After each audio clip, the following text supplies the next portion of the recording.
Hello, everybody. In this morning's session, we heard a lot of references to the terms clinically vulnerable and clinically extremely vulnerable. Now, these are the terms that are being used by the medical community and worldwide, but these terms are against the social model of disability. So I'd like to start with one small headline that by the end of last year, 60% of COVID-related deaths were deaf and disabled people.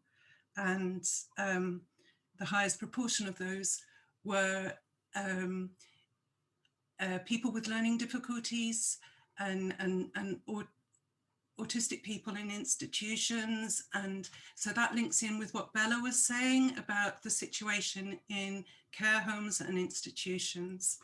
They're not, but she was speaking from the care workers' point of view, but both for the worker and the residents of care homes, it's a very difficult situation.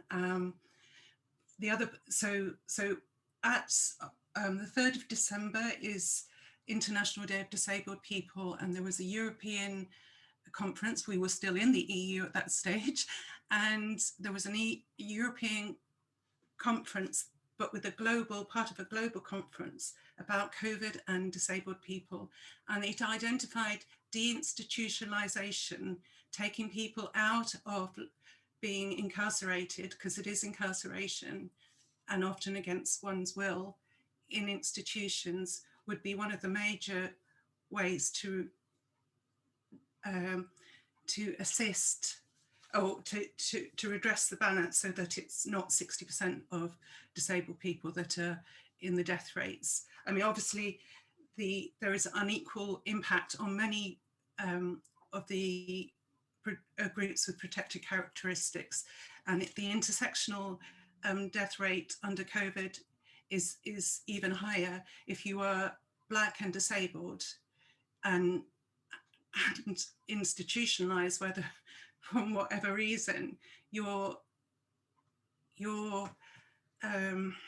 Sorry, I'm not medical. I'm not as you can hear, I'm not medically trained. Sorry, your risk is exponentially higher than that of a white non-disabled person who's able to isolate at home safely. So talking about language, I think this is part of a campaign as the disabled people's movement. We need to find a way to work with the medical community about how we can look at what terminology is used. And it may sound like it's not important, the terminology, but actually labeling people as clinically extremely vulnerable is it's a distancing language, it's othering. And it's also blanket terminology, because being a disabled person, you may or may not be at higher risk of being infected and having serious complications through COVID. So it's multi-layered, and it's too much to unpack. We could do a whole conference on COVID and disabled people. And so with that, I'd like to invite you in March, if you want to tune in to the TUC Disabled Workers Committee, the public sessions. We will be, I'm pretty sure, we're yet to confirm the 2 debate topics, but I'm pretty sure COVID will be, and the COVID response in the UK will be on the agenda, because the trade unions are doing really good work. Independent Sage, I listen as often as I can. I listen to all the medical thing, but every time I feel othered when there is a term like vulnerable, and when medical model language is applied to me as a disabled person. I personally am not at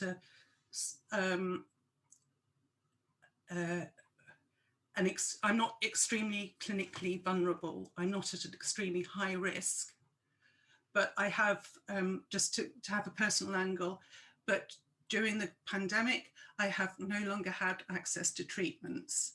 and many people who live with mental distress will find that their access to psychological support has been truncated. Sorry, I'm getting a bit rambly here. I'd like to, can I just do practical stuff, and I can feed in, I'm better at writing, I can feed in thoughts in the chat. I'd just like to draw, this session's on campaigning and where the struggles for disabled, and I've been asked to talk about where the struggles for disabled rights fit into campaigning around COVID and looking inside and outside the workplace. So while I'm not speaking as co-chair of TUC Disabled Workers Committee, it obviously makes sense for me to highlight some of the research that the TUC and the Disabled Workers Committee and the unions have been doing. Many of the concessions that the government was forced to give have been fought for by the unions, and I've heard, luckily, I echo everybody else who said, if you're not in a union, join your union, because and there are unions, if you're not currently working, you can join Unite Community, and other unions will welcome you. You don't have to be in paid employment to be a trade union member. This particularly applies to disabled trade union, disabled people of working age who might feel shut out. They do not need to be shut out just because they're not actively working. Can I give you a 2-minute warning? Yeah, okay, so the main thing, our current main campaign now for the TUC is calling for a temporary legal right to access the furlough scheme for parents and workers with caring responsibilities who have had these significantly disrupted due to coronavirus restrictions, and people who cannot work because they are required to shield. I will drop the links of that in the chat when I finish speaking. Our TUC policy officer for disabled workers, Quinn Roach, has been writing a blog, which I'll also drop in, about the perspective for the disabled worker and COVID. There's a whole section of the TUC website dedicated to COVID. On the 22nd of December, the Women and Equalities Committee of Parliament published their 4th report, Unequal Impact, Coronavirus, Disability and Access to Services. I'll pop that into the chat when the next person's speaking. Sorry.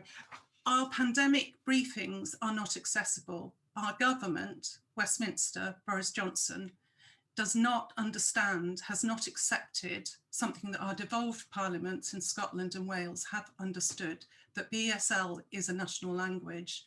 BSL is not the Palin-type support, the speech to text, which I rely on to participate in a virtual Zoom.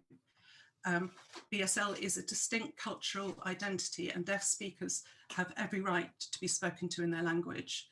And the government has made excuse after excuse for not having BSL on every national pandemic broadcast. I would ask for captions on every live broadcast and every situation that is talking about COVID that could impact a disabled person. And many people have deafened, acquired hearing loss, and COVID also makes it hard to stay in the Zoom room. The anxiety that many of us may be feeling makes it really hard to stay in a Zoom from 10 to 2:30. So for me, the captions are just helping me focus when my mind goes off. And that could happen, that would help every adjustment that supports a disabled worker is also helpful to non-disabled people. So ask us and we'll teach you what you need to know. Thank you.